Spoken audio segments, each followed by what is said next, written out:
Municipal ఎన్నికల ఫలితాల్లో Congress party ఘన విజయం సాధించడంతో మహేశ్వరం నియోజకవర్గం నాదర్గుల్ గ్రామంలో కాంగ్రెస్ శ్రేణులు భారీ ఎత్తున సంబరాలు నిర్వహించారు.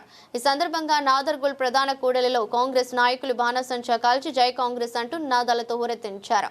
అనంతరం మిఠాయిలు పంపిణీ చేసి ఆనందాన్ని పంచుకున్నారు. ఎన్నికలు ఏమైనా గెలుపు కాంగ్రెసే.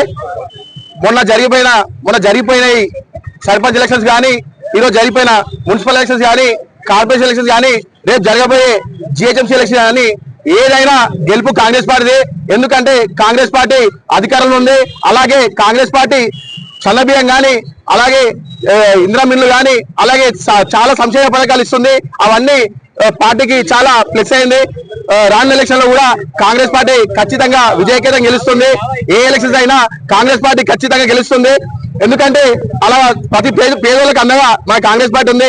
రేవంత్ అన్న కూడా ప్రతి ఒక్కరికి సహాయం చేస్తుండ్రు. ఏ విధంగా అంటే మనకు సన్నబియ్యం కానీ, అలాగే ఫ్రీ బస్సు కానీ, మహిళలకు ప్రత్యేకంగా ఈ యొక్క ఫ్రీ బస్సు చాలా పనిచేసింది. మహిళలందరూ కాంగ్రెస్ వైపు ఉన్నారు. అలాగే పింఛన్ కానీ, అలాగే మన ఇందిరమ్మ ఇండ్లు కానీ, ఇంకా మొదలైనవి ఇంకేదైనా సరే ఈరోజు కాంగ్రెస్ పార్టీ విజయకేతం ఎగరేసినందుకు ఈరోజు నార్గల్ డివిజన్ 57 డివిజన్ లో మన కాంగ్రెస్ పార్టీ తరఫున సంబరాలు చేయడం జరిగింది. పడాకులతో పాటు అలాగే మా ముఖ్య నాయకులు అందరూ విచ్చేశారు. అందరికీ ప్రత్యేక ధన్యవాదాలు.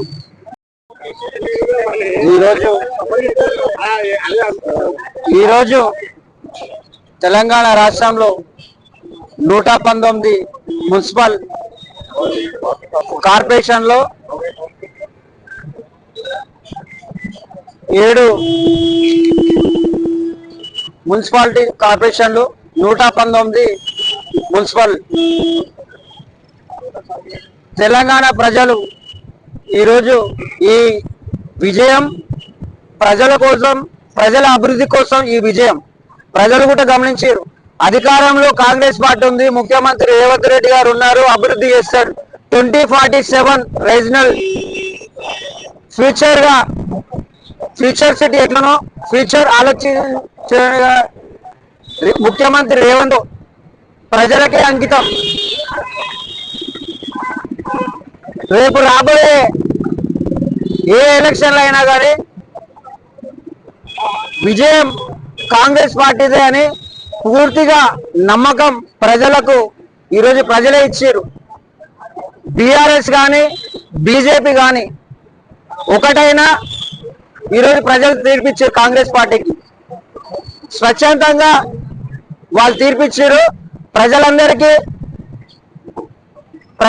తరఫున మరియు మహేశ్వరం నియోజకవర్గం తరఫున ముఖ్యమంత్రి గారికి ప్రత్యేకమైన కృతజ్ఞతలు తెలియజేస్తూ సెలవు తీసుకున్నా.